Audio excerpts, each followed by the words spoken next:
Y les agradezco por haber aceptado nuestra invitación. César, sé que incluso está fuera de la ciudad, pero ahí nos escucha desde Pelileo. El Pelileo, así es. Un saludo a Pelileo. Henry, pues, y Marco Antonio y Diego Ordóñez. Bien. Para nuestros oyentes, en este momento se abren entonces ya las redes.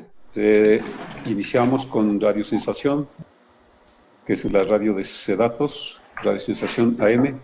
Estamos también en Facebook. Y más o menos 15 radiodifusoras que se han unido de varias provincias. También nos llamaron de varios diarios que están también haciéndonos un seguimiento. Ecuavisa lo mismo y RTU. Un saludo muy especial a todo el país. Este es el foro Panorama Electoral que viene desarrollando Sedatos desde el mes pasado para poder tratar con los ejecutivos, con los políticos, con las autoridades del país en las diferentes materias sobre lo que debe hacerse durante el panorama electoral en marcha y lo que se debería esperar el país desde el mes de mayo del próximo año. Hemos invitado en esta ocasión a 4 personajes, el ingeniero César Litardo, el doctor Marco Proaño Maya, el ingeniero Henry Kronfle, el doctor Diego Ordóñez, todos realmente muy vinculados a la política nacional, a la materia legislativa en especial, empresarios también, catedráticos, que pues ahora les vamos a hacer unos planteamientos. Voy a trasladar algunos planteamientos que hace la población. En primer lugar, debo citar al ingeniero César Litardo Caicedo. Él es presidente de la Asamblea Nacional desde mayo de 2009, ingeniero comercial de la Universidad Católica de Guayaquil, diplomado en la UNAM de México, la Universidad Nacional Autónoma de México.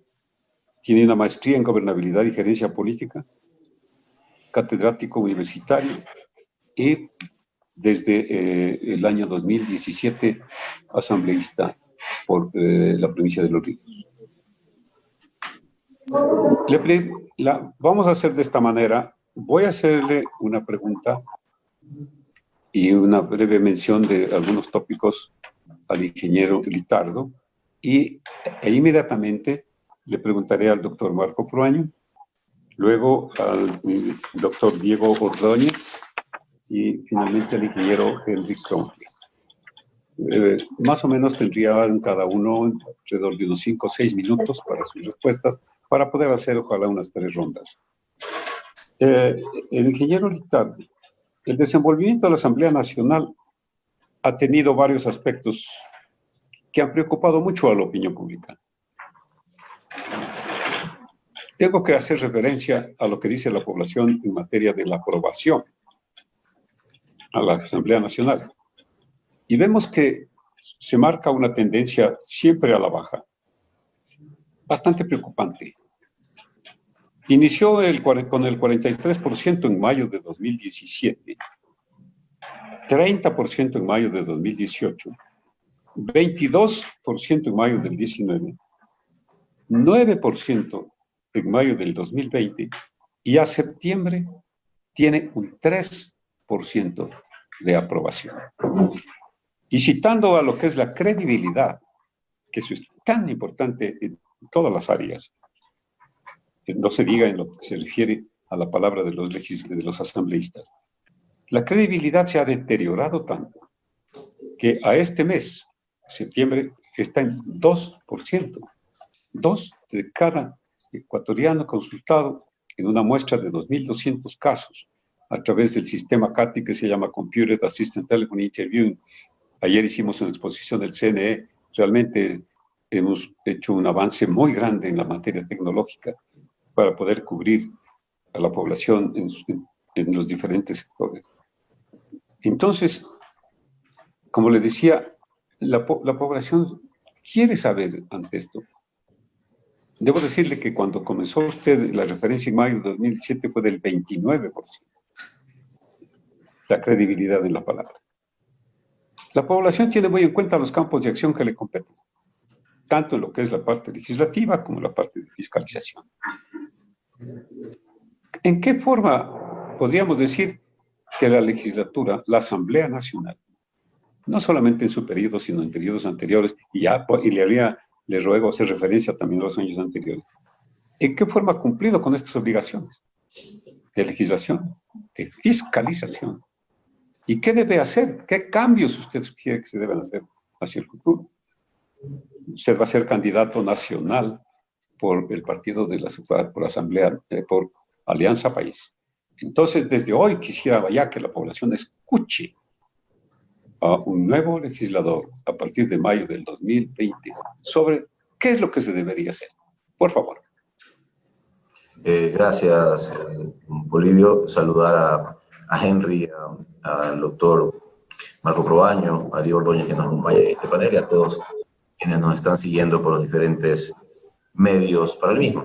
Yo creo que hay que empezar haciendo un análisis de varios temas por los cuales la Asamblea y el sistema institucional en general en el país está con una credibilidad muy baja.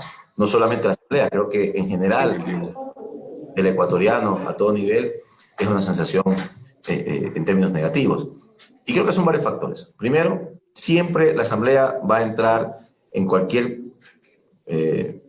país del mundo con una percepción negativa de un 30% por medio, porque su trabajo es enfocado en temas intangibles. Desde ahí ya se empieza con una acción que no se puede medir, porque no podemos hacer nosotros escuelas, carreteras, etcétera. Como usted lo decía, se enfoca en la legislación y la fiscalización. Luego pienso que hay un factor directo de relación y que lo muestran las estadísticas históricas también en la situación en torno a la relación de la sensación económica de una sociedad versus sus autoridades y sus funciones, en este caso los parlamentos. Un ejemplo puntual de eso, en el 2008, cuando en el Ecuador hubo el boom petrolero aquí en el país, el Parlamento ecuatoriano tuvo una aceptación aproximadamente de un 66% en positivo. Y hemos visto variantes como en el 2004 con problemas en el oleoducto con 5%. Es decir, siempre hay una relación directa y eso es lo que pasa en el país ante la sensación económica. El otro factor que hay que reconocerlo, me parece que es importante reconocerlo, es el factor de los diferentes casos de corrupción en los que han estado involucrados asambleístas y que en ese marco, tanto interna como externamente, la Asamblea ha apoyado en sus procesos. Y la tercera acción también que hay que decirla de manera directa, que hay ciertos grupos o un grupo político en la Asamblea Nacional que busca a través del caos siempre justificar su accionar del pasado y tratar de que a través del caos tener réditos políticos. ¿Qué es lo que tenemos que hacer? Primero, asumir los costos y las responsabilidades políticas. Y eso implica que hagamos un baño de verdad interno, que haya una depuración interna. Más de 5 o 6 asambleístas han sido censurados en la Asamblea, han sido destituidos en la Asamblea. Se ha hecho, y hace 15 días atrás ocurrió un hecho histórico en la historia del país que usted hemos podido de reconocer. Nunca antes en la Asamblea o un parlamento ecuatoriano se había levantado la inmunidad a un parlamentario y se lo hizo hace 2 semanas para que la justicia pueda investigar y hacer su proceso judicial como tal. Y esas cosas, pues lógicamente tienen un costo político hacia la opinión pública externa, pero hay que hacerlo y me parece procedental que se transparente y se trabaje siempre en el marco de los procesos de depuración interno y cuando la justicia lo requiera hacia el exterior.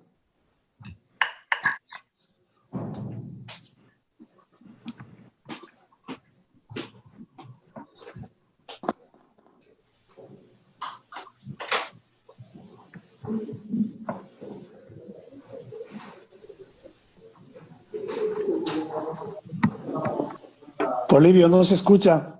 No se escucha. No se escucha.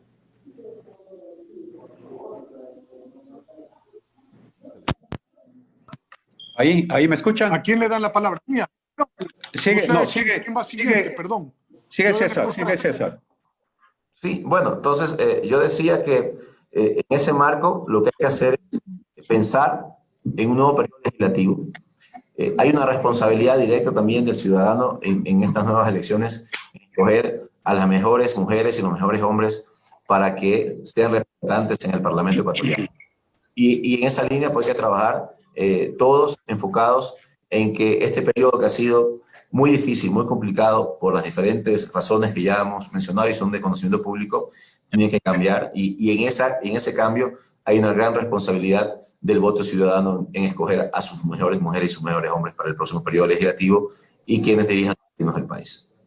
Bien. Bueno, muchas gracias. Marco Antonio, el doctor Marco Proaño Maya, él ha sido legislador en 6 periodos legislativos. Desde el retorno a la democracia en 1979, ahí tuvimos la oportunidad de conocernos, ya andábamos pues haciendo un seguimiento de lo que hace el país y de lo que debería ser. Fue desde legislador entre 1979 hasta agosto de 2006, en 6 periodos legislativos. Fue vicepresidente del Congreso Nacional entre el 94 y 95, candidato a la presidencia de la República en las elecciones de 2006, y siempre un analista, un personaje que está preocupado de el país en general y muy especialmente de lo que es el manejo de la seguridad social y de los grupos vulnerables. En esta ocasión, con base en la experiencia legislativa y de todo el movimiento del país, Marco, quisiera que nos recuerdes brevemente sobre las labores que vale mencionar, que es de calidad, de buena proyección, fructíferas, que desarrolló el Congreso Nacional en los años anteriores, antes del periodo del 2007 para acá. ¿Qué de bueno debe continuar? ¿Qué se debe rectificar en materia legislativa? Y muy especialmente, ¿cómo consideras que se deben hacer estos cambios? Por favor. Muchas gracias, muy honrado por esta atenta invitación.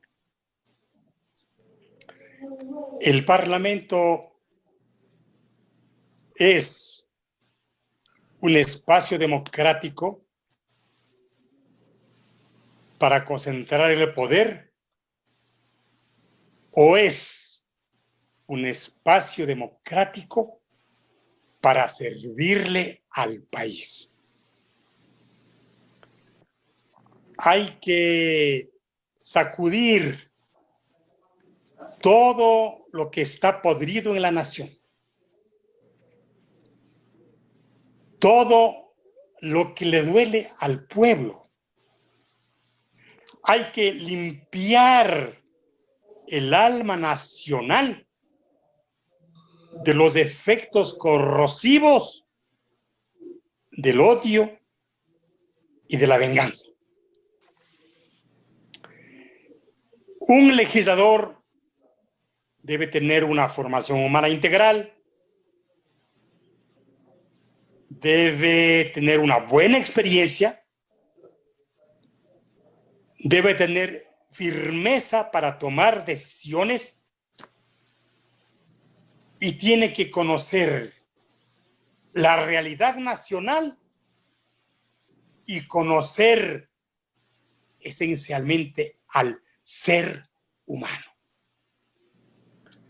Usted me ha exhortado a que haga una revista de mis actuaciones en los congresos que sirvieron al país.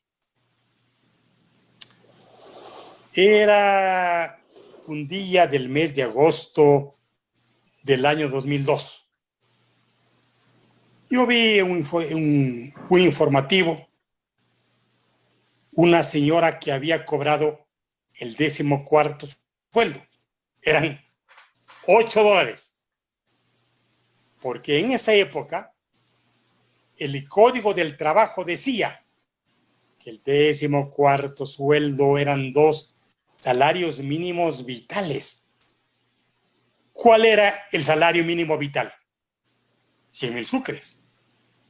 200,000 sucres, que traducidos a dólares eran $8 de 14º sueldo. Y esta señora iba a comprar los cuadernos, tenía 4 hijos, y se quejaba que el 14º sueldo no le alcanzaba para cubrir los gastos escolares.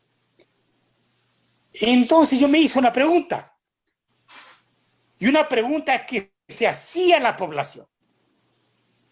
La pregunta era, ¿cómo es que se pagan bienes y servicios en dólares y se cobra una remuneración calculada en sucres?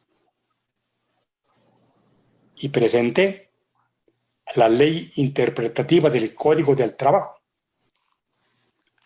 No necesité de ningún partido.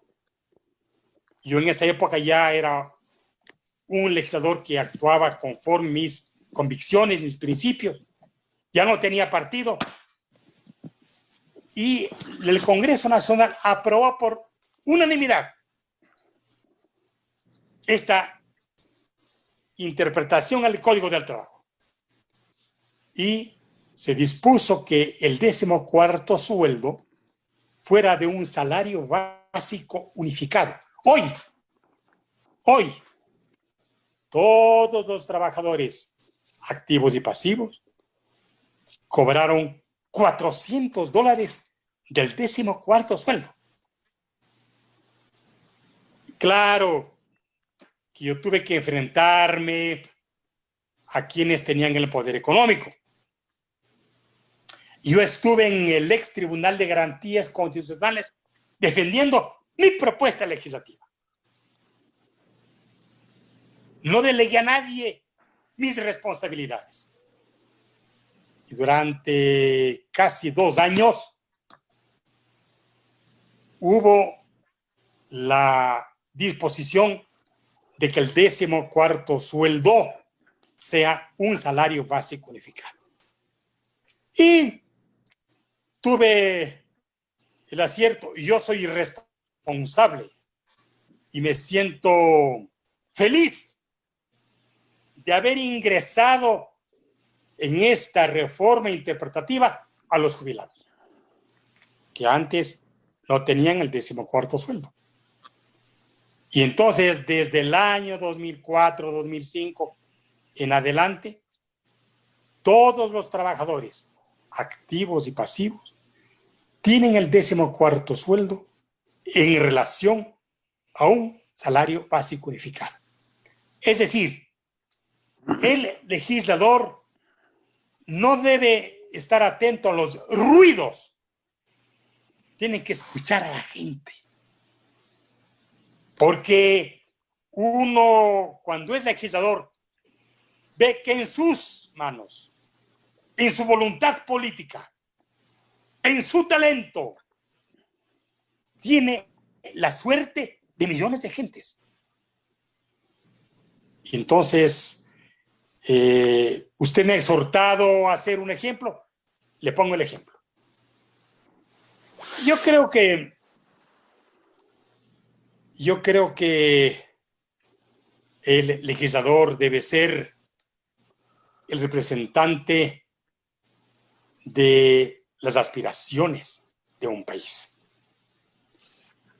Y los partidos políticos tienen que convocar a sus mejores hombres, a sus mejores mujeres, a ser quienes sean candidatos.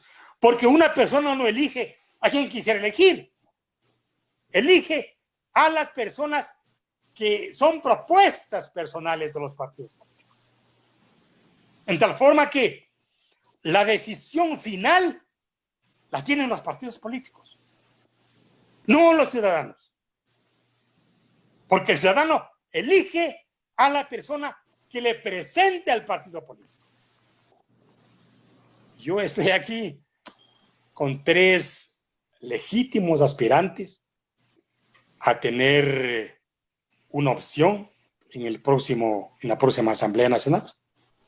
Yo no soy candidato a nada. Yo soy ciudadano. Ha habido propuestas a distintas e importantes dignidades, pero yo he tomado la decisión de decir no. Prefiero seguir siendo ciudadano y luchando por buenas causas de la patria.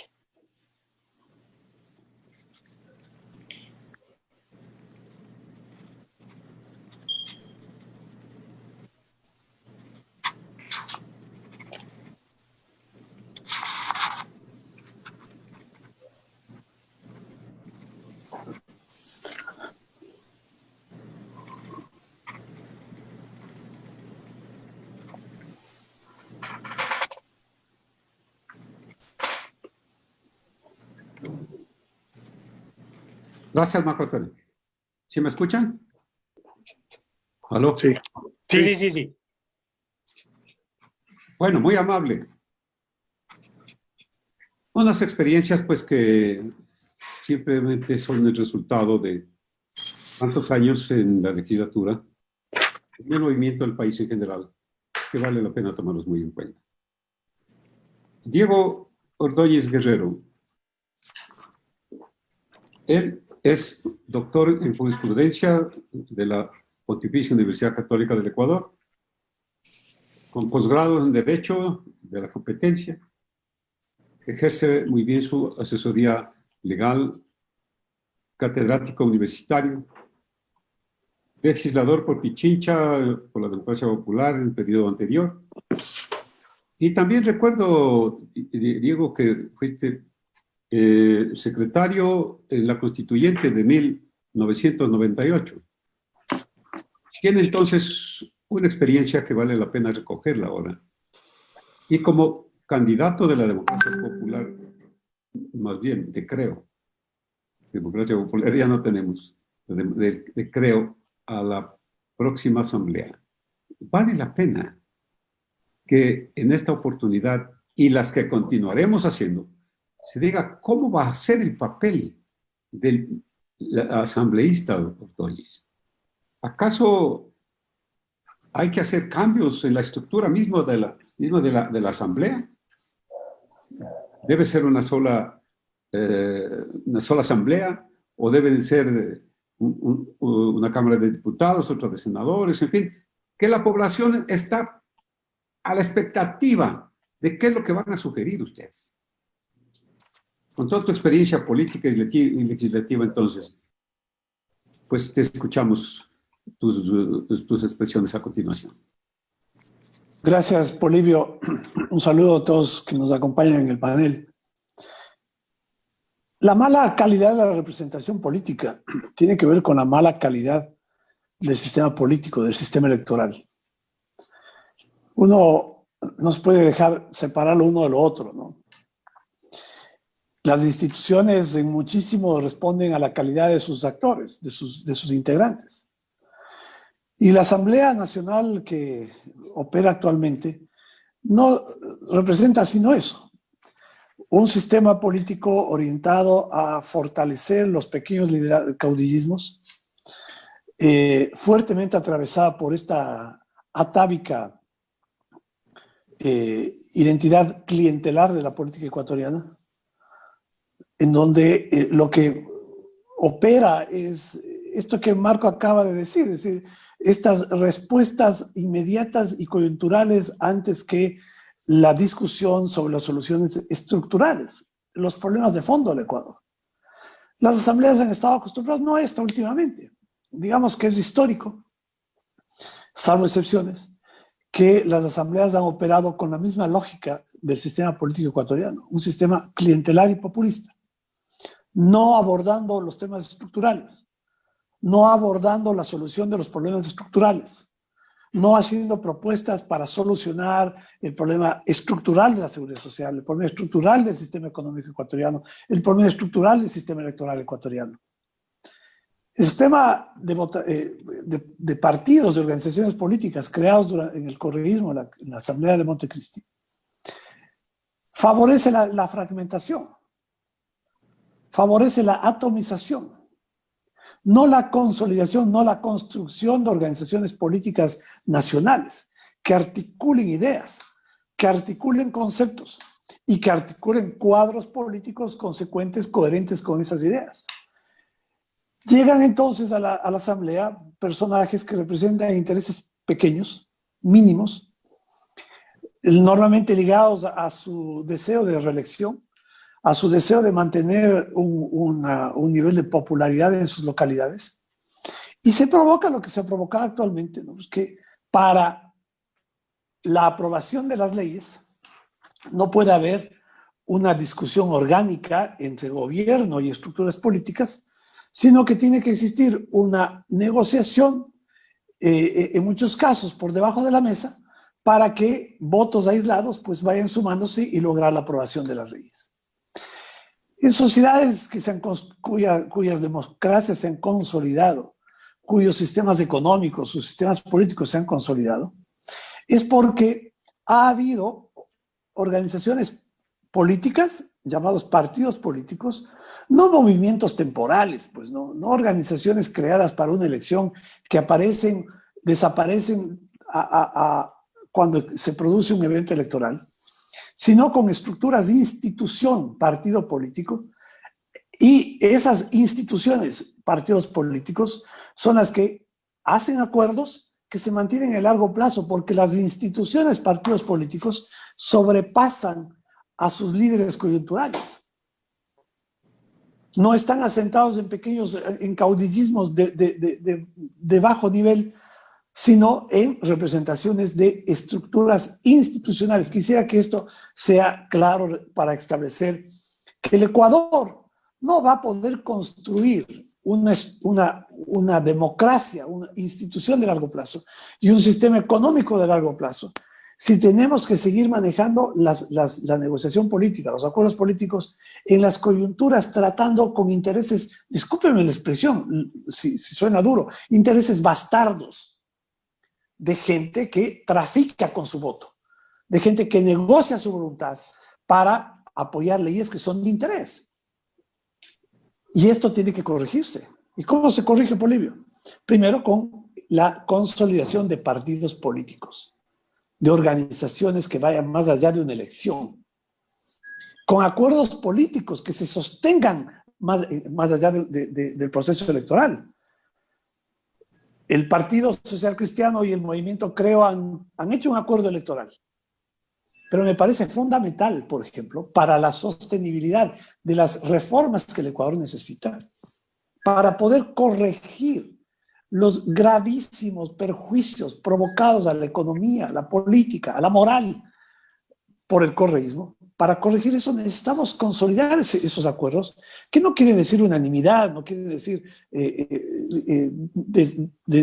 olvidarse de eventuales discrepancias o diferencias, pero construir ese acuerdo, y ojalá muchas más organizaciones políticas se sumen a ese acuerdo, para garantizar lo que otras sociedades hicieron, España, Chile, El Salvador.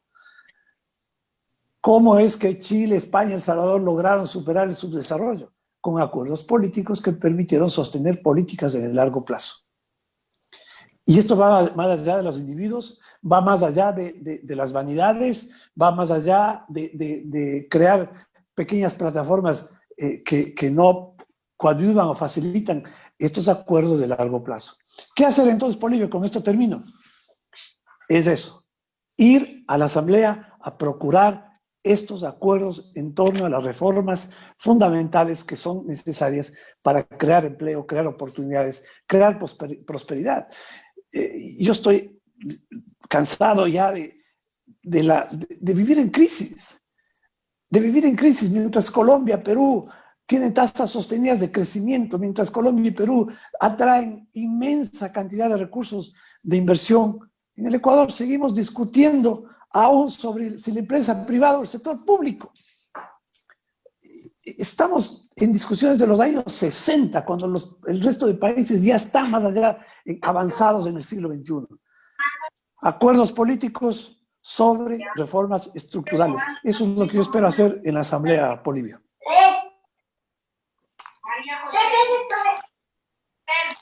Gracias, Diego. muy importante.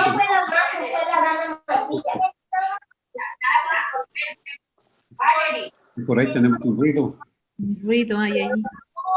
Bueno, ahora tengo realmente el honor de presentar al ingeniero Henry Kronfli Koshaya, actualmente asambleísta, que fue electo como asambleísta nacional desde mayo de 2017. Él es ingeniero mecánico, tiene una maestría en ingeniería mecánica y administración de empresas con especialidad en ingeniería nuclear y finanzas de la Universidad de Miami. Ha sido un político y un empresario de calidad, presidente de la Cámara de Industrias de Guayaquil. Henry, las inquietudes que me permití plantear a los distinguidos participantes en este foro, también las plantearía para que nos conteste. ¿Cómo hacer que los planteamientos que se han hecho y que se seguirán haciendo lleguen a los electores en forma fácil, comprensiva, sencilla? Tienen que ser mensajes que no se eleven a las redes nomás, sino que a través de los medios de comunicación, radio, prensa, televisión, puedan llegar a quienes van a tener la obligación de votar en las elecciones del 7 de febrero. ¿Acaso la consulta popular que plantea el abogado Nebot es tal vez una oportunidad para que se tomen decisiones concretas, para que se vislumbre de ahí a lo mejor una nueva Asamblea Nacional Constituyente? ¿Será necesaria otra constituyente? Lo mismo también le vamos a plantear al ingeniero Litardo, porque es una pregunta que, y todos, ¿no? ¿Será necesaria otra consulta que lleve a la Asamblea Nacional Constituyente? Pues tenemos que recordar, por ejemplo, los Estados Unidos de América. Desde el 17 de septiembre de 1787 tienen una sola constitución, con muchas reformas. Y también desde entonces se planteó, y han seguido todos los años, con sus cámaras de senadores, cámaras de representantes. Bien, con todo este antecedente, y con lo que hemos escuchado, Henry, por favor, ¿qué nos puedes decir? Bueno, muchas gracias por la invitación. Un placer estar con todos ustedes. Para mí es un honor compartir este foro con personajes de la altura de ustedes. Les envío un saludo muy afectuoso. Voy a empezar, discúlpenme por el principio. ¿Cuáles son las condiciones para ser un legislador? Para después ver cómo debe de actuar ese legislador, qué tiene que hacer en el presente y en el futuro, hacia dónde se tiene que ir, la falta de conceptualización que ha tenido la sociedad y todo esto, y hablar de la consulta, como usted me acaba de preguntar, y de los mensajes, voy a tratar de resumirlos en el poquísimo tiempo que tenemos para la intervención de esta ronda de preguntas. Para mí esto es muy claro. ¿Cuáles son los requisitos para ser un legislador de la República? Primero, estar fundamentado en educación de valores, porque la pérdida de valores es la primera inequidad que surge por el abuso de la confianza del servidor público que ha sido investido en este cargo por la confianza justamente y del voto ciudadano. Entonces, la primera desigualdad es la desigualdad ante la ley. Y desafortunadamente hay muchos que se creen que porque están investidos en una inmunidad pueden estar por encima de la ley. Y esa es la primera inequidad que existe. Cuando todos seamos esclavos de la ley, todos vamos a ser libres en el Ecuador. Valores, conocimiento, es decir, preparación, entendimiento de la problemática nacional. Eso es fundamental. Puede ser usted un erudito en técnica espacial, pero si no entiende lo que está pasando en el país, no puede actuar en consecuencia. Experiencia, que se torna sumamente importante, y firmeza. No tenerle miedo a la actuación. No hay que tenerle miedo a la actuación, porque amenazan estos puestos siempre. Una asamblea o un congreso no puede ser acólito del gobierno de turno. Obviamente que tienen que ver políticas de Estado, en donde prime las políticas de Estado sobre las políticas partidistas, en donde prime la institución sobre las personas, pero no puede ser acólito de un gobierno, porque dar gobernabilidad no puede ser que una asamblea se ponga de acuerdo con un gobierno y actúe en contra del pueblo. Hay que ser representante del pueblo. porque muchas veces en la política nos olvidamos que lo que se promete no se cumple. Muchas veces lo que se promete no se cumple. Entonces una asamblea, un congreso tiene que ser una contraparte del poder. Tiene que ser el representante genuino de la necesidad del pueblo, porque a ellos es a que representan, no acólito del gobierno, enfrascado en una supuesta gobernabilidad que ha resultado en el reparto en el Ecuador en este momento. La honradez no es un trofeo. A mí ahora que me voy a postular nuevamente, recibo mensajes y le digo a la gente, señores, no se equivoque, yo les agradezco todos estos mensajes maravillosos que me envían, de que usted ha salido fortalecido con esto porque usted no está en nada de estos repartos. No, no, señores, no tengo que salir fortalecido en nada. La honradez no es un trofeo, es una obligación sine qua non para poder ocupar el cargo público. Es que tenemos que comenzar a poner las cosas con su nombre y con claridad en el país. ¿Quiénes tienen responsabilidad sobre una asamblea? Primero, los partidos políticos de buscar los candidatos que le van a presentar al pueblo, pero también hay una corresponsabilidad del pueblo de saber elegir dentro de esos cuadros presentados por los partidos políticos. Es una suerte de doble vía. ¿Qué hacer en la Asamblea Nacional? Bueno, en una nueva Asamblea Nacional hay que hacer lo siguiente. Primero, consolidar y que se dé seguimiento a los proyectos presentados, porque si no, no podríamos hablar de institucionalidad, no hay continuidad. Segundo, acoplarnos a la nueva realidad. El Ecuador está viviendo una crisis sanitaria, social y económica terrible. ¿Qué se necesita ahorita para buscar prosperidad? Ingreso, más que empleo, ingreso para la familia ecuatoriana. Innovación y tecnología aplicada a la salud, a la educación y a los negocios. Estamos en pañales en esto en el Ecuador. En legislatura que permita aplicar a la salud, a la educación y a los negocios alta tecnología. No estoy hablando de gobierno electrónico, estoy hablando de tecnología, contratos inteligentes, blockchain para fomentar las exportadoras o para fomentar la producción. Es decir, internet, tecnología de la información y la comunicación gratuita y masiva para que pueda llegar al internet a todos lados en el país y podamos tener una educación de calidad, profesores y médicos remotos que a través de tecnologías pueden diagnosticar, centros de diagnóstico, que la educación rural y citadina, pública y privada tenga el mismo nivel. Hoy el peor desfase es entre la educación privada en una ciudad y la educación pública en el campo. Incentivos para dinamizar que tienen que ser propuestos por el Ejecutivo, pero tomados en consideración por el Legislativo para dinamizar ciertos sectores de la economía hoy devastados. El turismo está devastado, la construcción está devastada. La simplificación administrativa nunca se cumplió, por más que hubo ley de simplificación administrativa. Las alianzas público-privadas que se determinaban en las concesiones del presupuesto general del Estado tampoco se cumplieron. El respeto a lo sancionado por la Asamblea Nacional y aprobado por la Asamblea Nacional, tampoco hay una unidad de seguimiento que recién se acaba de conformar para ver si lo aprobado tiene efectividad y se ha llevado a cabo por parte del gobierno en una suerte de fiscalización sobre lo ya aprobado para ver su efectividad en la sociedad. La depuración legal es necesarísima. El país está entrampado en 200 leyes que no sirven para nada. Evitar que una agenda en la Asamblea Nacional sea una agenda del día del chicle, del día de chupete, del día de la bicicleta. ¿Qué resolvemos con eso en el país? 200 cambios del orden del día para tratar cosas que no tienen ni pies ni cabeza. Y la lucha contra la corrupción que tiene que comenzar desde la Asamblea Nacional con una comisión real de fiscalización y levantando la inmunidad, como muy bien lo dijo César, de todos aquellos que estén en presuntos actos de corrupción. ¿Cómo se va a lograr esto? Bueno, va a depender en realidad, para ser pragmáticos, de la votación en la primera vuelta. ¿Quién tendrá el control del Congreso?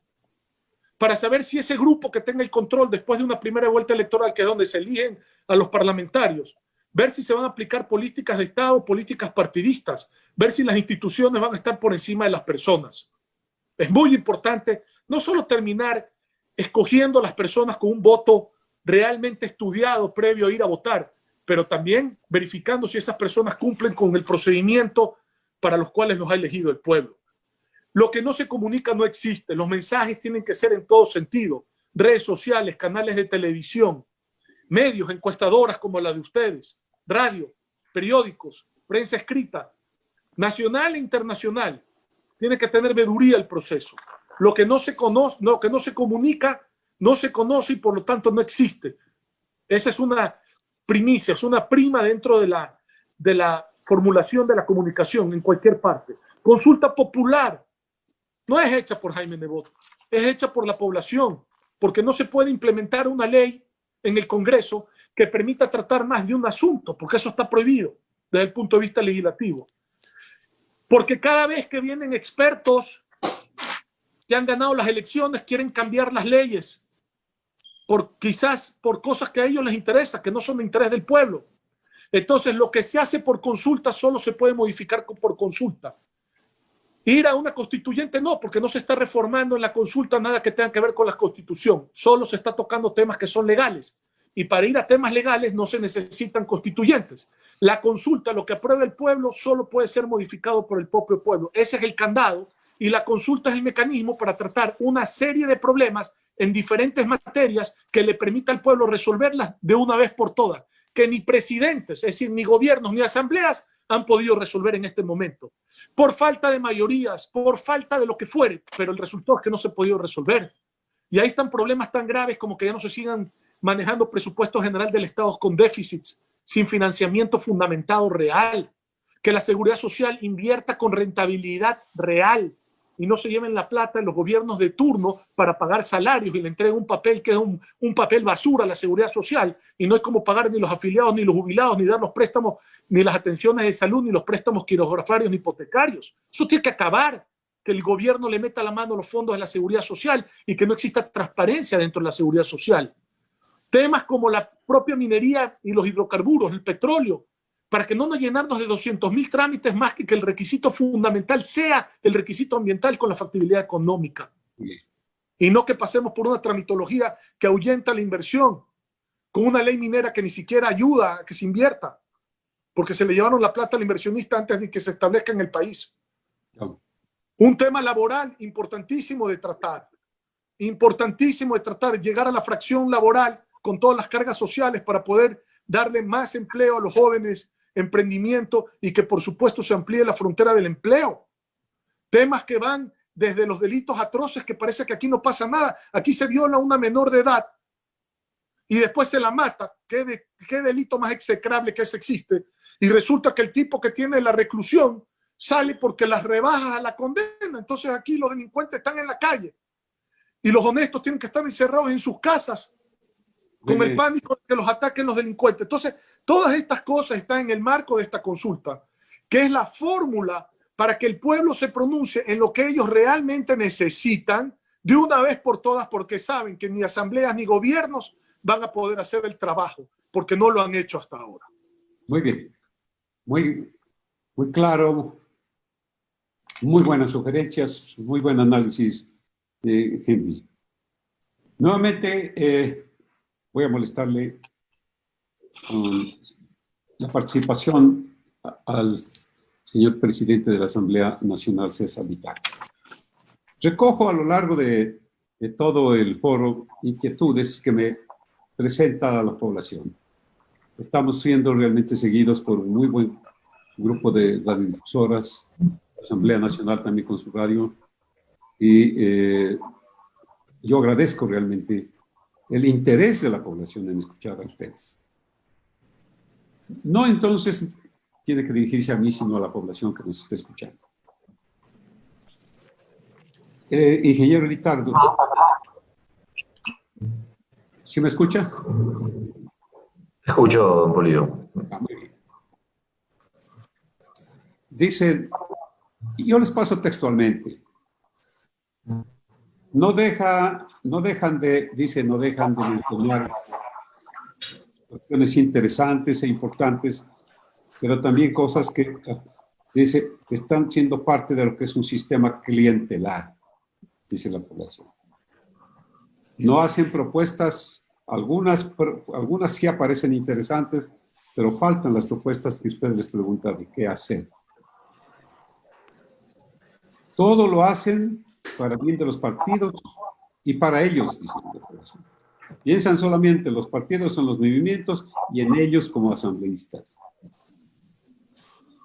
Han primado los intereses políticos y particulares, especialmente, dicen, en la última asamblea desde el año 2017, desde el año 2007 hasta esta, o 2009 hasta esta parte. Les voy a manifestar otra respuesta que dice la gente. No son los padres de la patria, son los amos y dueños de la patria. Yo creo que vale la pena de que se haga una reflexión respecto de esta apreciación de la población. No son los padres de la patria, dice. Ellos son los amos y dueños de la patria. Yo creo que ahora es una oportunidad para que la población escuche su respuesta. También dice, todo lo hacen los movimientos y partidos políticos, pero si la mayoría no somos parte de los movimientos. Y en efecto, recurriendo a nuestra información, el 51% de la población electoral dice que no pertenece a ningún partido. Y que no quiere saber ni ser ni de izquierda ni de derecha, sino no aprueba un partido específicamente. De acuerdo a nuestras cifras, el 30% de la población sí tiene un agrado hacia algún partido. Viene el partido, creo, el Partido Social Cristiano, está mencionado Alianza País con una diferencia tan grande que de lo que tenía 54%, ahora está en 3%. Y otros partidos que realmente no alcanzan el 1%. Entonces, ¿qué considera el presidente de la Asamblea Nacional como positivo? Si también le quiero dar un dato, perdone que este dato no lo puedo dejar de decir. Cuando le preguntamos en las diferentes encuestas y consultas que hacemos de forma permanente, ¿recuerda alguna ley que haya tratado la Asamblea Nacional? El 64% dice que no recuerda. Y los que recuerdan, ¿qué leyes son las que recuerdan o a qué acciones les merecieron la atención de ustedes? Dice la ley sobre el aborto, la ley de comunicación, la ley anticorrupción, que habría que ver hasta qué punto se ha cumplido, la ley de la niñez y adolescentes contra las violaciones a menores, la ley de educación, ley de herencias y plusvalía, sobre la Amazonía y sobre el Yasuní, la seguridad ciudadana contra la delincuencia, el control migratorio, la ley de protección a discapacitados y adultos y de adulto mayor, la ley de tránsito, la ley del agua, la ley de minería, leyes que la admisión de la población. Pero especialmente, como ya les dije, la ley sobre el aborto y la ley de comunicación y de anticorrupción, que vienen a copar casi el 20% de lo que conoce la población. ¿Qué hacer entonces para que esta imagen de la Asamblea Nacional cambie? Para que la población sí los considere los padres de la patria o los representantes legítimos de esa población. Por favor, ingeniero. Bueno, voy a hacer un poco un resumen y a coger varios criterios de quienes han hablado, no antes se dio la palabra en esos términos. Creo que coincidimos en muchos aspectos. Y hay una realidad a la cual tenemos que todos atenernos. No basta una buena ley, no basta una asamblea con un alto nivel de aceptación popular, no bastan acciones aisladas. Hay que hacer acciones integrales para solventar los problemas de un país. Y aquí está un poco el reflejo de mucho lo que se ha dicho. Una Asamblea Nacional que tiene, como usted dice, una popularidad que no es de los mejores, pero que a pesar de eso es una Asamblea que a los 3 días de haberse emitido el estado de excepción ya trabajaba, que aprobaba 25 leyes. Y ahí también hay otra de las formas como se mide muchas veces en un parlamento, que yo no estoy de acuerdo. Se mide por la cantidad de leyes que se han aprobado, pero no se mide por la calidad de leyes que se aprueban. Parlamentos como el Parlamento americano, en sus 2 cámaras aprueban 1 o 2 leyes al año y solventan con eso las necesidades ciudadanas. Aquí se hace muchas veces, y hay que reconocerlo, una legislación o una fiscalización en temas netamente coyunturales. Después pierden notoriedad. De hecho, la Asamblea, yo he revisado hoy un poco los números, tiene en este momento 25 procesos de fiscalización abiertos en diferentes comisiones, de diferente índole, desde que se ejecute de manera efectiva los precios de los productos agrícolas o desde los temas de presuntas irregularidades en entrega de carnet de discapacidad. Existe, muchas veces hacia afuera se refleja.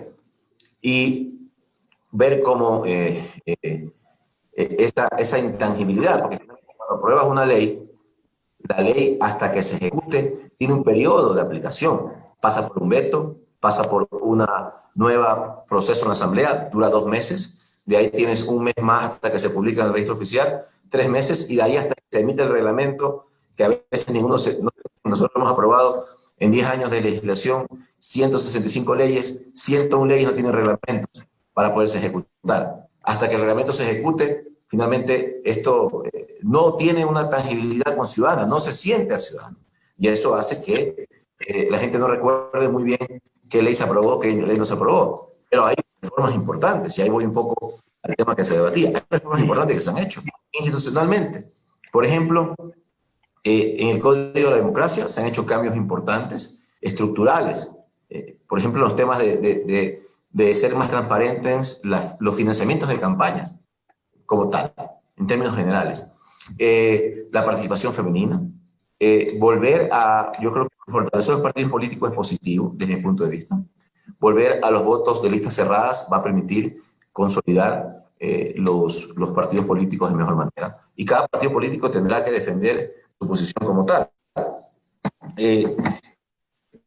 Yo coincido que hay que mejorar la calidad del debate, y eso también coincido con lo que decía Henry.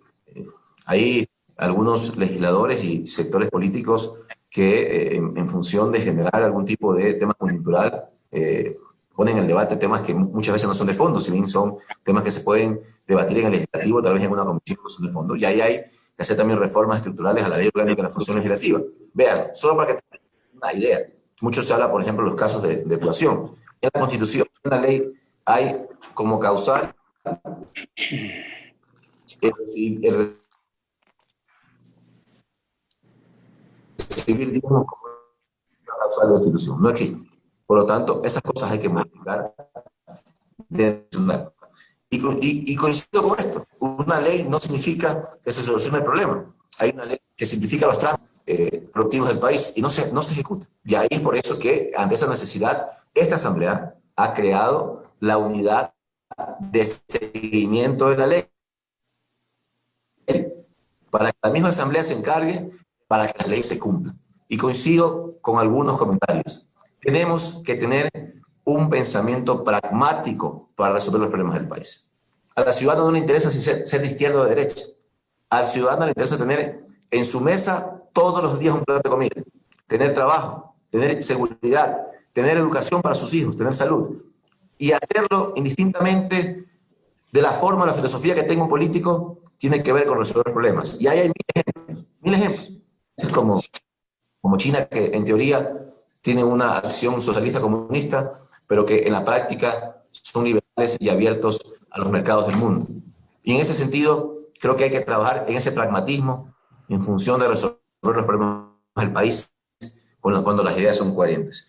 Mejorar la calidad de la legislación es fundamental. Mejorar la difusión también, porque se han aprobado leyes importantes en el país que lo que mencionaba Bolivia no se reflejan. Por ejemplo, haber aprobado una ley de pesca que garantiza los productos provenientes del mar hacia que el país. Finalmente, esto no tiene un reflejo porque en la lógica mediática del país siempre va a ser el problema, el escándalo, el que quiero un poco en el mensaje establecer que no hay ninguna acción aislada que permita el crecimiento de una sociedad. Esto tiene que ser un proyecto de Ecuador. Hay que deponer incluso posiciones en muchos casos. Hay que asumir también a veces costos políticos, porque también se calcula el costo político en una votación en función de lo que pueda pasar en el futuro. Pero si no lo hacemos de manera unida, Si no trabajamos de manera mancomunada, va a ser difícil que podamos solventar la crisis. A trabajar en equipo, desde cualquier espacio en que nos encontremos, por el bien del país, debe ser el objetivo de todos quienes estamos haciendo acción política en el Ecuador. Muchas gracias, ingeniero. Creo que deberíamos concretar o hacer lo posible en esta intervención de todo lo que se ha pensado, todo lo que se ha dicho acá, concretarlo en mensajes específicos, como que estamos en este momento realmente frente al pueblo, los está escuchando, a los futuros electores que van a votar por los futuros asambleístas. Como parte responsable de lo que es la fuerza de la opinión pública, haciendo real de que conozcan ustedes lo que piensa la población. Cuando le preguntamos nosotros a la población cuáles son los principales cambios que se deberían hacer en el país. Bueno, leo lo que dice como respuesta en primer lugar el cambio del gobierno.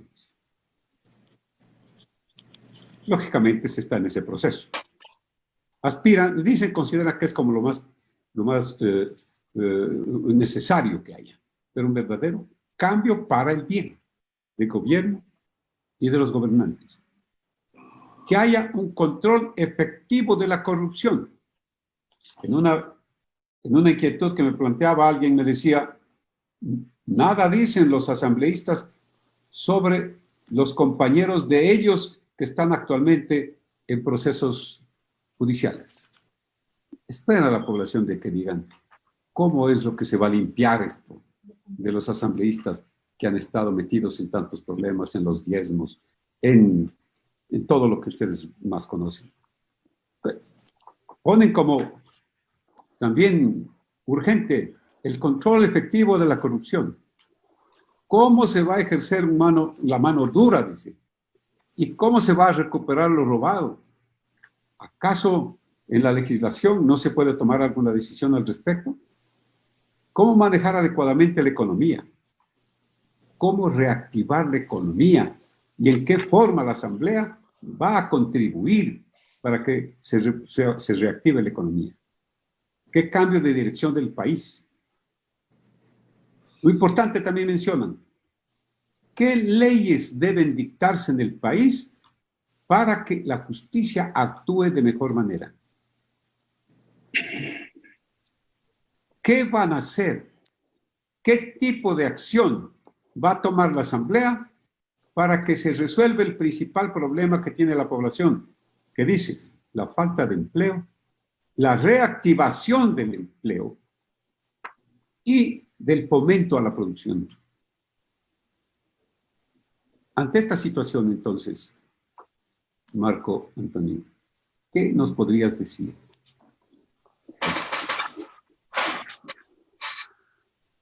En un foro de opinión pública,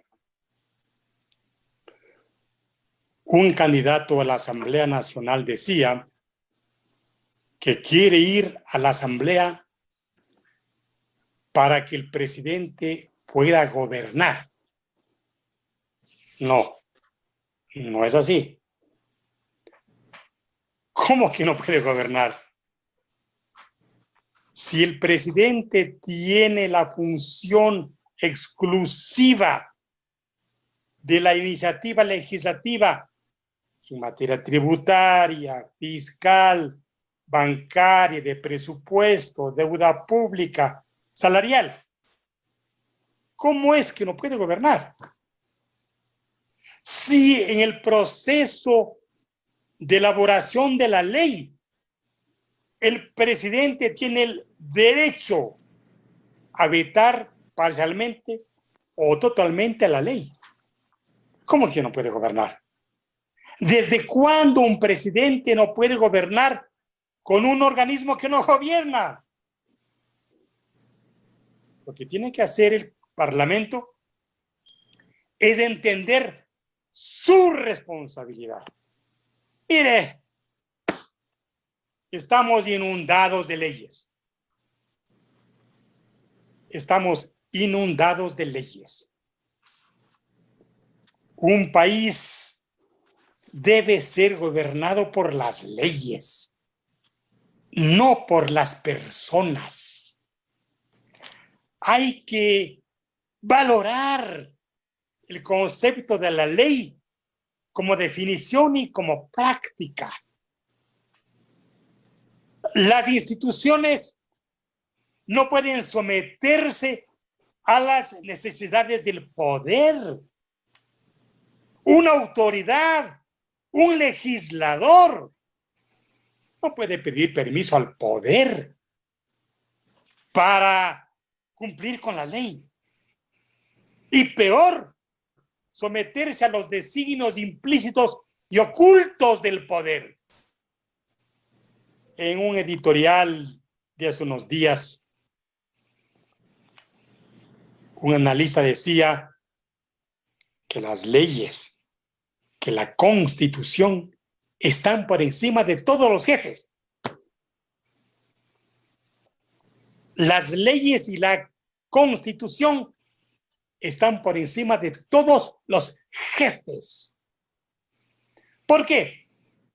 Porque cuando al poder le estorba la Constitución, aplican la ley. Si le estorba la Constitución y la ley, dictan un reglamento. Si le estorba la Constitución, la ley y el reglamento, dictan una resolución. Un ejemplo en el IES. Se han dictado más de 600 resoluciones del Consejo Directivo en contra de la ley, en contra de la Constitución. Yo, como ciudadano, como académico, he presentado sendas demandas de inconstitucionalidad de algunas de esas decisiones del Consejo Directivo del IES. Han habido las audiencias públicas y no existe todavía resolución. Para el poder solo está permitido lo que dicen las leyes y la Constitución. Los legisladores, los gobernantes no tienen derechos. El derecho está en las personas en función de su dignidad. Es lo que se llama en derecho constitucional la atribución de potestades. Lo que tiene el legislador, lo que tiene el gobernante son facultades. Facultades transitorias, facultades renovables, facultades condicionadas por mandato legal que le asigna el poder. De tal forma que Muy bien. lo que nosotros aspiramos como país es que se cumplan las leyes. Muy bien. Un país debe ser gobernado por las leyes, no por las personas. Muy bien. Muchas gracias, Marco Antonio. Voy a preguntarle luego a Diego, también a Henry, y el tiempo se nos vino encima para que César Litardo al final nos haga también, nos dé a conocer las inquietudes que yo les planteé hace un momento por lo que dice la población respecto de las leyes dictadas, que hay un desconocimiento muy grande. Diego, por favor.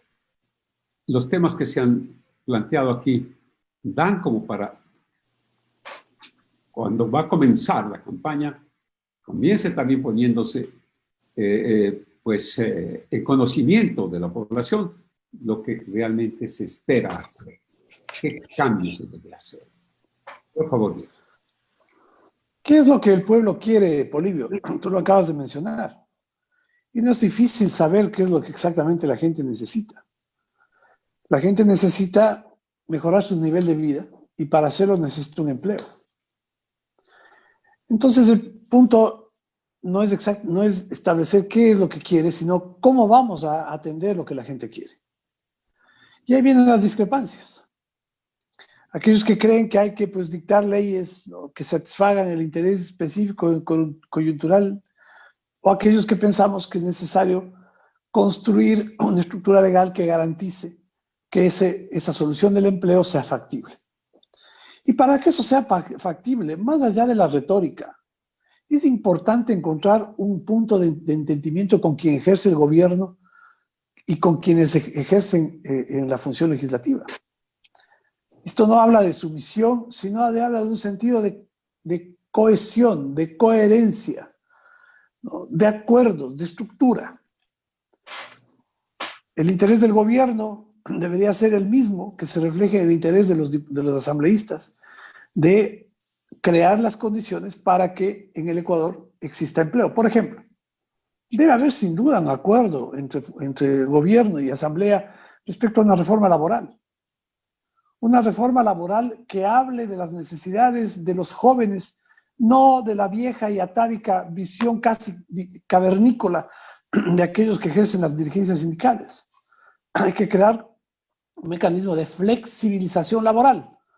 Y esa flexibilización laboral tiene que ver con la necesidad de crear empleo. Estamos atendiendo las necesidades del pueblo, desde una perspectiva que no es coincidente con aquellos que dicen interpretar las necesidades del pueblo desde sus taras ideológicas, ¿no?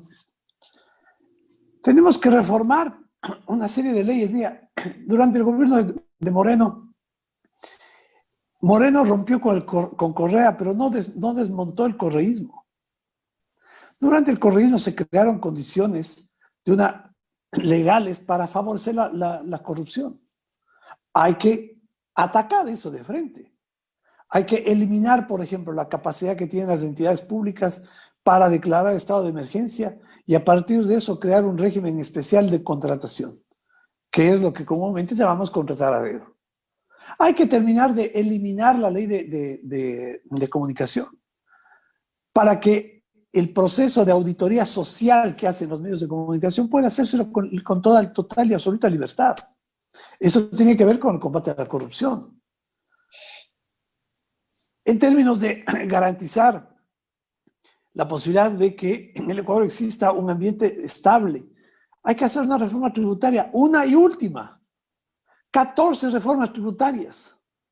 Hay que eliminar impuestos que no solamente que representan una pequeña, montos pequeños de recaudación, sino que distorsionan la actividad económica. Hay que eliminar el impuesto a las herencias. Hay que eliminar paulatinamente, lamentablemente así tiene que ser, el impuesto a la salida de divisas. Son impuestos que distorsionan y afectan la decisión de inversión de los actores económicos. Entonces, reforma laboral, reforma a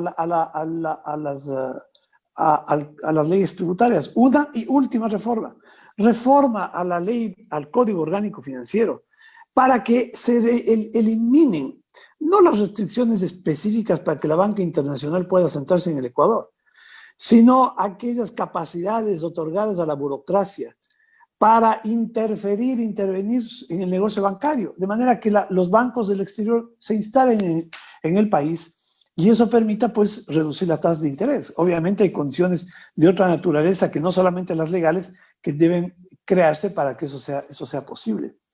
Hay que reformar la ley de educación superior. Hay que quitar la interferencia y el dirigismo estatal en la administración de las universidades privadas, que ha impedido además que se puedan organizar, impidan funcionar institutos de formación técnica. Hay que preguntar a aquellos que quieren hacer algo en relación con educación técnica, el proceso que tienen que agotar para que les aprueben las asignaturas, lo que se llama el pensum de estudios. Tienen que contratar asesorías para que eso sea posible. Con eso todo eso hay que eliminar. Hay que eliminar. Entonces, este proceso, ¿no? Respecto a, bueno, ¿qué es lo que la gente necesita? La gente necesita empleo. Entonces, planteémonos como objetivo crear todas las condiciones posibles para que el empleo surge en el Ecuador. ¿Pero de dónde? Del mano de la inversión privada. Y para que la inversión privada sienta un ambiente propicio, hay que transformar todo aquello que acabo de mencionar. Y eso se tiene que hacer en la Asamblea. Y eso parte, Polibio, con esto termino, de ser coherentes. Yo voy a la Asamblea, si llego a la Asamblea y Lasso es presidente, lo cual yo estoy absolutamente seguro, voy como parte de un programa de gobierno, como parte de un proyecto político que defiende un programa de gobierno. Y yo no voy en la Asamblea a tener una postura de empezar a proponer leyes que estén fuera de esa visión de un programa de gobierno. Y me parece fundamental, en términos de garantizar que una línea, un programa pueda ser eficiente y eficaz, el que sea empujado dentro de sus competencias desde la función ejecutiva y sea empujado desde la competencia legislativa en la Asamblea. Muchas gracias, Diego. Planteamientos muy claros, muy concretos. Y pues un mensaje que me llega dice, están hablando mucho de que hay que eliminar. Entonces quiere decir que se están dando cuenta de lo que entiendo ellos, de que hay muchas cosas que hay que suprimir. Bien, ahora también, Henry, estamos ya en los minutos últimos, ojalá en unos 4 o 5 minutos para después pedirle la intervención final a César Lizardo. Ahí también tengo que plantearle un punto adicional. Por favor, Henry. Sobre todo. ¿Cómo no? Estamos ¿Cómo no? en el electorado. ¿Qué le planteas? Voy a ser breve. A ver, solamente para recapitular el análisis que se ha hecho aquí. Efectivamente, este Congreso ha hecho muchas leyes. Comunicación, anticorrupción, educación, Amazonía, simplificación de trámite, discapacidad, el Código del Comercio, más de 1000 artículos, minería, agua, salud, el Código de la Democracia, la ley de pesca, que se necesitaba tanto para fomentar las exportaciones, porque teníamos bandera amarilla con la Unión Europea y poder sostener la dolarización, las mismas regulaciones a la propia ley de la función legislativa, la ley contra la violencia de las mujeres. ¿Por qué todo este tema la población no lo sabe? Por una sencilla razón. La noticia acaparó lo peor de la Asamblea. ¿Cuándo comenzó lo peor de la Asamblea? Con el escándalo de diezmos, que se fue profundizando con el reparto de carnets de discapacidades, muchos que no lo tenían, y que terminó hundiéndose con los repartos de hospitales para buscar mayorías para proyectos específicos. Entonces, eso es lo que se ha enfocado a la población, eso es lo que le importó a la población. En este momento, varios asambleístas con problemas técnicos. Entonces, perdónenme porque estaba conectado a la asamblea también al mismo tiempo y eso se escuchó esa voz. Pero ahora hay que preguntarnos cuáles deben de ser los compromisos o las leyes para cumplir los compromisos adquiridos por el país en materia de financiamiento con multilaterales. Eso también hay que preguntarse ahora, porque el país acaba de hacer un compromiso, 6.400 millones de dólares, que contra nada cambio. Tenemos claridad meridiana de cuáles son los compromisos del país y qué involucra eso en materia legal, que tenga que tratar el Congreso. No, hay que tener transparencia en esto, hay que sentarse con el gobierno. Definitivamente, como usted dice, la lucha contra la corrupción política es exacto lo que usted dice. Empleo, ingreso, progreso y lucha contra la corrupción. Salud y educación. ¿Qué están pasando en la lucha contra la corrupción? Los puestos de gobierno a dedo. No hay concurso de méritos de oposición. Es el padrino, el compadre, el amigo, el chunta, el pana, el familiar el que ocupa el puesto. Reparto y repartidos en la asamblea. Encubrimiento y presuntos implicados en la comisión de fiscalización de su momento. Contraloría General del Estado que va a dar la autopsia a un muerto en vez de evitar al enfermo que muera. Policía Nacional actúa tarde, ya se fugaron del país. Fiscalía General del Estado hace el trabajo con los allanamientos, hay veces tarde también porque no cuenta con la policía y el apoyo. Llega a la justicia, no se resuelve absolutamente nada. ¿Quién se mete preso y dónde está la plata? Y los juicios y las argucias que tienen estos juicios para con todos los recursos no resolver nada. Hay que también enfocarnos en el Poder Judicial. Sector privado, los gremios deberían de ser los primeros en denunciar a las empresas que estén en actos de corrupción. Imponer desde ya, y lo he dicho públicamente, los protocolos antisobornos que se utilizan a nivel internacional en el sector privado como una política del sector privado de aporte al país.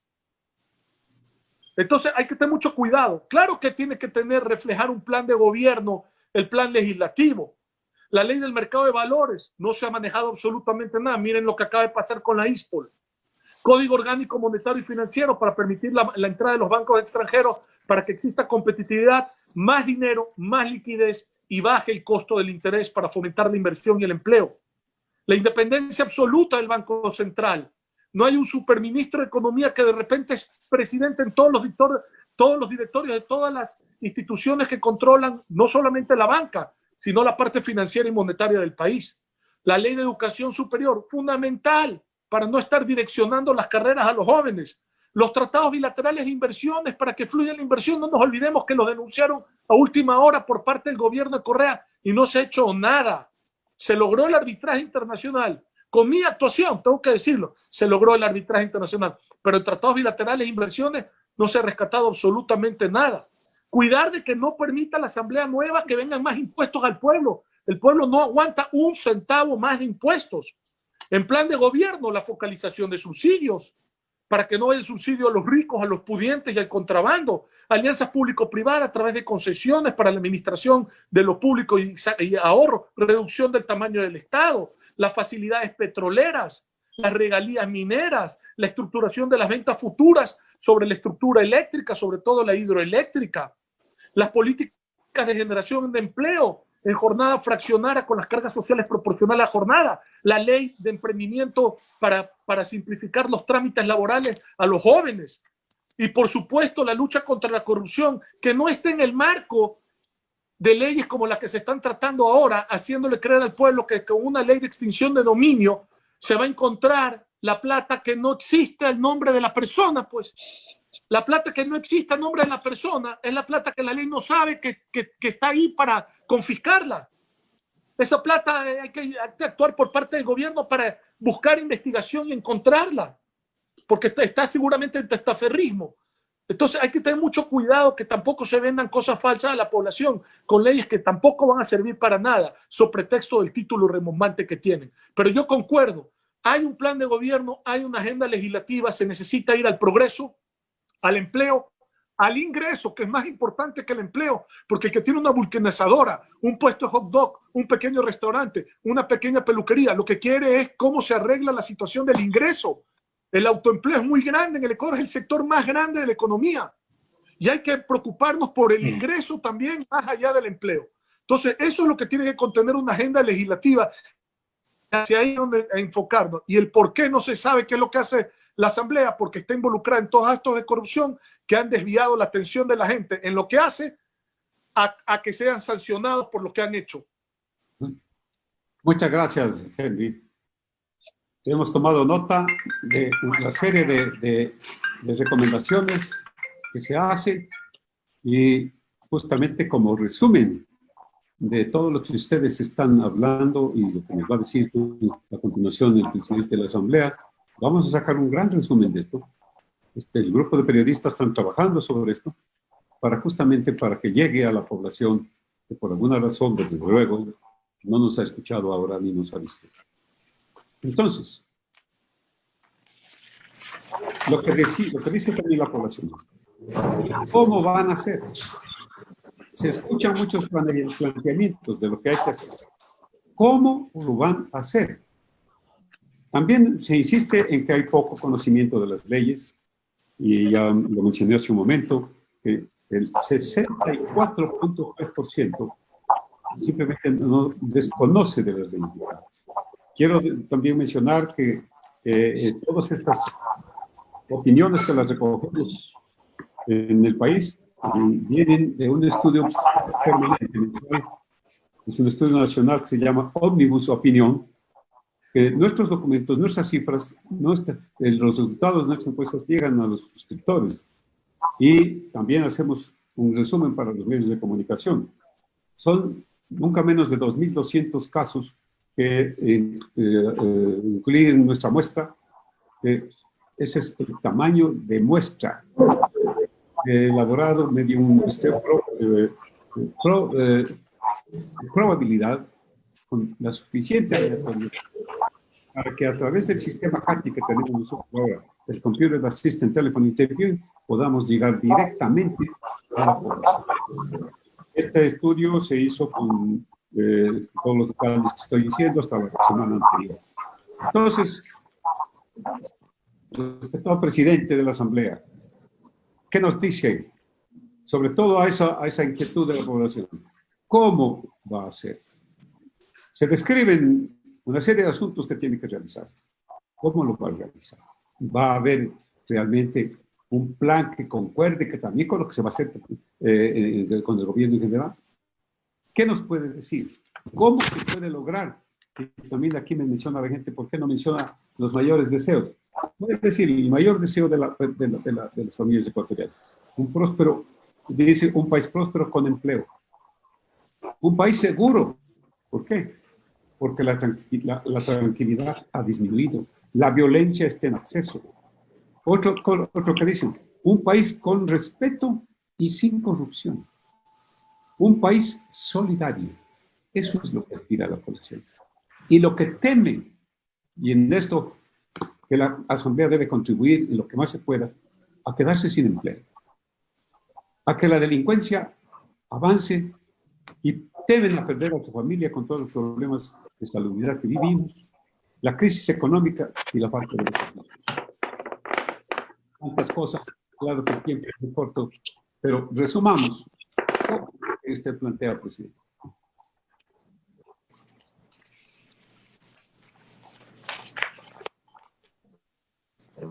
Vamos a tratar de resumirlo, como decía también Henry. Voy a empezar con algunas ideas de las que se han mencionado y haciendo algunas puntualizaciones. Lo primero que hay que entender de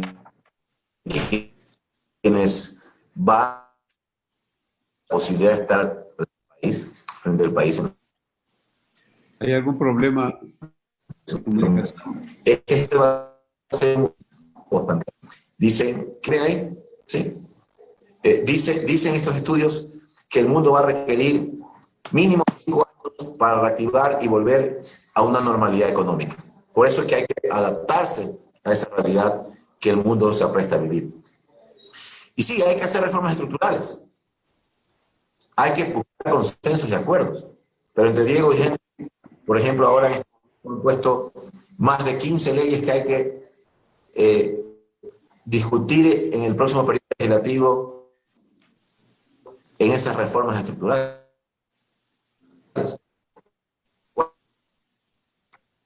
Cuando la intención siempre será ser más prácticos y simplificar los temas de fondo. Se habla, por ejemplo, de reformas al sector laboral, simplificar el sector laboral sin afectar sus derechos demológicos. Pero no sirve de nada un código laboral eficiente. De más pragmáticos en ese sentido. Pero si no tengo fuentes de trabajo, si no tengo generación de empleo, no sirve de nada una reforma del código laboral. Aquí lo importante es pensar en temas macros.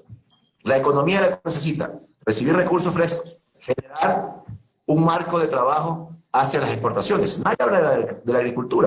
Por ejemplo, el segundo rubro más importante de ingresos de divisas del país. Hay que darle a la agricultura una línea de trabajo integral, con 2 mercados, con valor agregado, que permitan generar una acción puntual en los sectores rurales del país. Y en esa línea también hay que pensar de manera integral para el Ecuador. Además, en el otro tema fundamental de la lucha contra la corrupción, también hay que dejar claro, parece en la percepción ciudadana que en este país no existieran leyes para juzgar a quienes cometen algún acto de corrupción. Ahora hemos visto, hace unas semanas atrás, un evento histórico en el país con el caso Sobornos.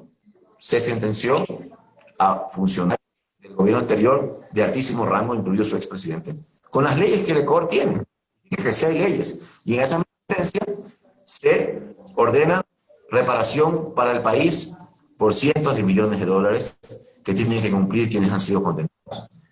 La Asamblea aprobó el comiso sin sentencia, comiso con sentencia. Y como decía Henry, finalmente no solo se resuelve con una ley de exención de dominio, que ya fue aprobada una vez y que fue vetada, pero que hay que ir más allá de eso, porque la corrupción no solamente depende de los actos públicos, la corrupción depende del cambio integral de la sociedad, desde el momento que un ciudadano, por el momento que un ciudadano por no cumplir una norma de tránsito, intenta coimar a un vigilante, a un operador de tránsito en el país. Desde ahí empieza la visión estructural de la lucha contra la corrupción. Es desde abajo, desde las bases del país.